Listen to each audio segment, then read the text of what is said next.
Okay, picture this. It's 1945. The world is really standing at a massive crossroads.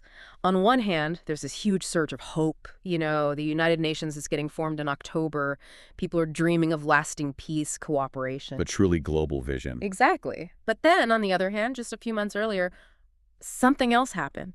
Humanity unleashed this terrifying new power, and it just completely shattered that optimism. One single blinding flash. And we know the exact moment, don't we? July 16th, 1945, Yes. 5:29 a.m., 45 seconds past, out there in the New Mexico desert, Alamogordo. Yeah. The first atomic bomb test. Yeah. Codename, Gadget.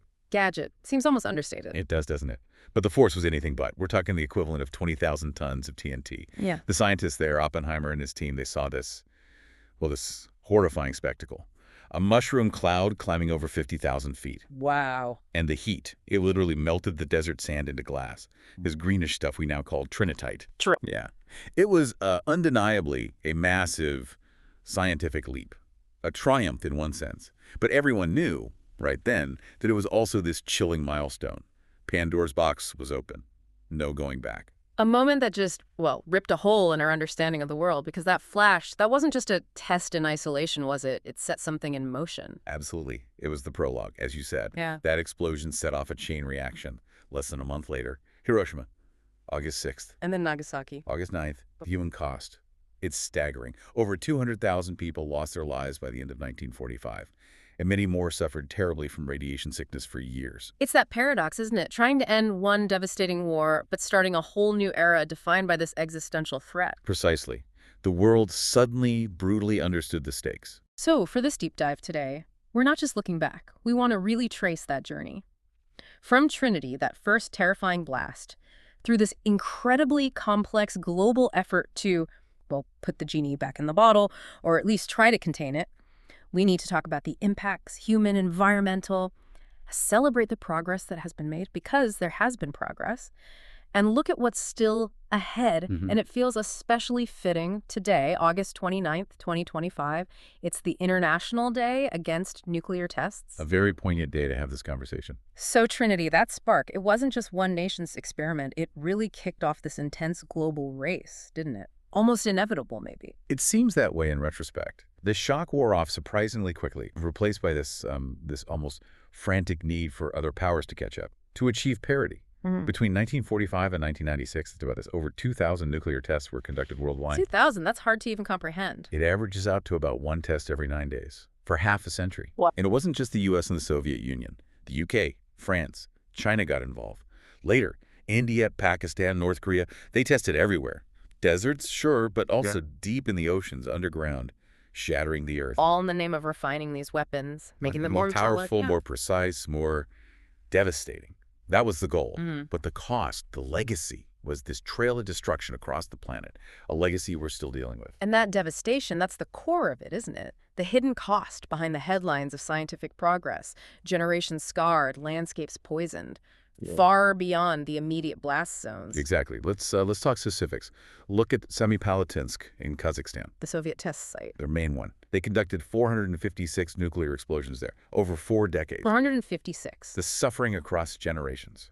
It's almost unimaginable.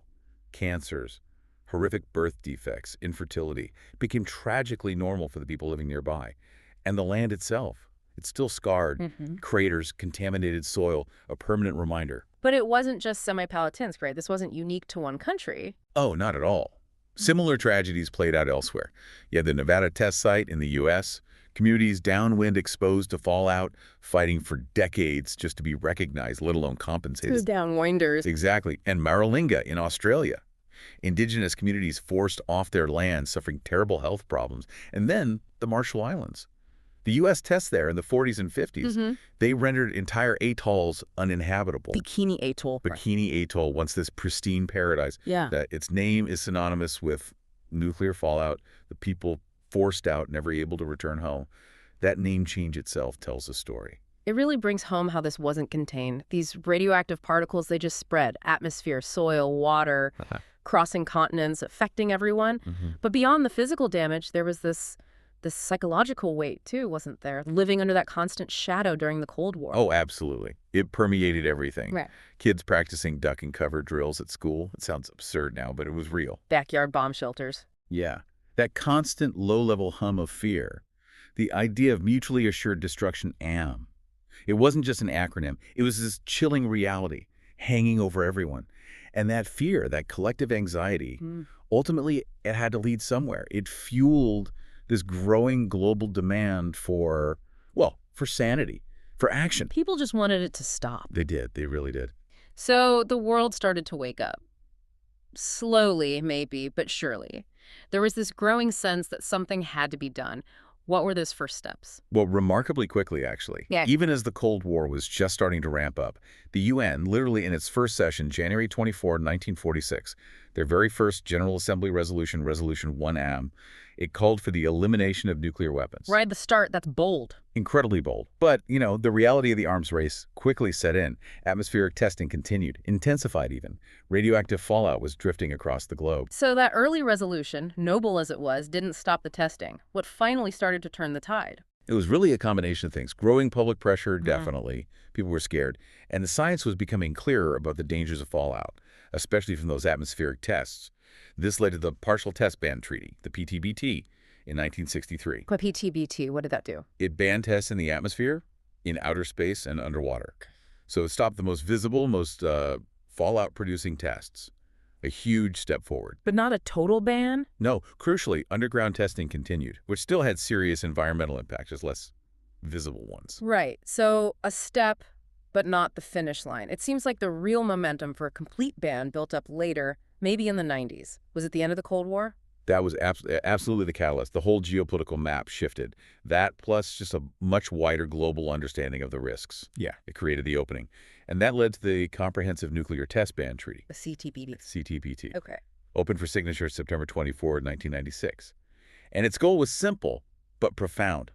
Ban all nuclear explosions, everywhere, by everyone. Military, peaceful, didn't matter. A total ban. A total ban. And the support was, and is, remarkable. 187 countries have signed it. 178 have ratified. That's near universal agreement. Yeah. It signals this powerful global norm. Nuclear testing is not acceptable. That level of agreement is pretty incredible on the world stage. And the CTBT, it's not just words on paper, right? There's a system behind it, like a global watchdog. Exactly. It's backed by the International Monitoring System, the IMS. Think of it as a global network of over 300 high-tech listening posts. You're listening for what? For any sign of a nuclear explosion. There are seismic sensors deep underground to pick up shockwaves, hydroacoustic stations in the oceans listening for underwater sounds, and radionuclide stations that literally sniff the air for radioactive particles that covers the planet. So it's this constant surveillance, staffed by scientists from all over. Yes, that's the beauty of it. It's a massive international collaboration. Stations on remote islands in cities everywhere. Scientists from dozens of countries working together, and we know it works.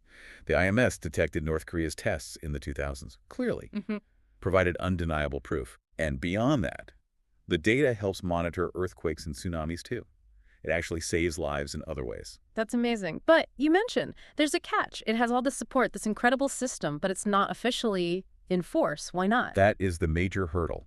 For the CTBT to formally enter into force, legally binding, 44 specific countries listed in the treaty, those with significant nuclear capabilities back in '96, all have to ratify it. And they haven't all done that. Not yet. As of now, August 2025, 9 of those 44 still need to ratify. We're talking about China, Egypt, India, Iran, Israel, North Korea, Pakistan, Russia, and the United States. Some big names on that list. Yes. And that delay is frustrating. But, and this is really important, even without being formally in force, the CTBT has already changed the world. How so? It's created such a strong global norm that nuclear testing has become incredibly rare. Since the treaty opened for signature, only North Korea has conducted tests this century. That in itself is a massive achievement. The treaty has power, even informally. Okay, I see. So the norm is holding, mostly. That's powerful. And looking ahead, you mentioned there are some key dates coming up, milestones. Yes, absolutely. And again, today, August 29th, International Day Against Nuclear Tests, reminds us why this matters. It marks the closure of Semipalatinsk back in '91. A symbolic date. Very. Looking forward, there are two big ones. First, if we reach January 14, 2026 without any nuclear tests, That will be the longest test-free period since this whole thing began in 1945. The longest stretch ever. That would be something. It really would. A powerful symbol. And then September 24, 2026, that's the 30th anniversary of the CTBT being opened for signature. A moment to take stock. And it sounds like things are still moving in the right direction. More countries getting on board. Yes, there's definite momentum. Since 2022 alone, 9 more countries have ratified and 1 signed. Each one strengthens that global norm, making it harder for anyone to even consider testing. It pushes us closer to making the ban universal and legally binding. That's genuinely encouraging. But we can't get complacent, right? Despite the progress, the world still feels pretty tense. Challenges remain. That's the crucial point. Complacency is dangerous. The geopolitical climate is difficult. Rivalries are heating up. We're seeing nuclear powers, Russia, China, the U.S. investing in modernizing their arsenals, sometimes smaller, potentially more usable weapons, which is a worrying trend. A new kind of arms race. There are fears of that, yes. Yeah. And then you have ongoing concerns about North Korea's program, Iran's ambitions. It keeps the situation precarious. If even one country decided to restart testing, it could unravel decades of work. The danger of escalation is real. So the stakes are still incredibly high. But even with those shadows, there are these stories of hope, right? People fighting back, demanding change. Absolutely. That human element is vital. Think about the people of the Marshall Islands. Their fight for justice, for recognition of what happened to them, has gone on for decades. Their resilience is incredible. And it inspires others. It does. Or just think about the scientists working on the IMS, from all different nations, cooperating peacefully to build this system that protects everyone. That's hope in action. And closer to the start, the downwinders in New Mexico, near Trinity, their fight took generations, too. Yes. For so long, they were just ignored, excluded from compensation. But finally, just this year, 2025, legislation expanded eligibility for those suffering from cancers linked to the test, up to $100,000. It doesn't undo the harm, but it's recognition, finally. It's recognition, exactly. Hard-won, long overdue. It shows that persistence, that fight for justice, eventually it can make a difference. It really has been an incredible journey, hasn't it? From Trinity's blinding flash to the sophisticated global network listening for the faintest tremor, the CTBT, it feels like such a vital piece of the puzzle. From a cornerstone. Yeah, cornerstone. But the bigger picture is even broader, isn't it? It's about getting rid of these weapons entirely, stopping their spread, building trust, tackling why nations feel they need them in the first place. Fundamentally, yes. It connects back to creating a world truly guided by the lessons we learned, the terrible lessons, from Hiroshima, Nagasaki, Semipalatinsk, a future where kids don't have to practice hiding from nuclear bombs. That future feels within reach, but it's not guaranteed. No, it requires constant effort, our collective commitment. So what does this mean for all of us listening as we head towards 2026, these milestones? It feels like a moment, doesn't it? We can all do something. Raise awareness, push for ratification of the CTBT, hold our leaders accountable, keep the pressure on. Absolutely. The journey from Trinity has been long and difficult, monumental, really. But that final chapter, the one where we achieve a world truly free from nuclear tests, that chapter is still being written, and we all have a pen. The question is, what role will you play in writing it?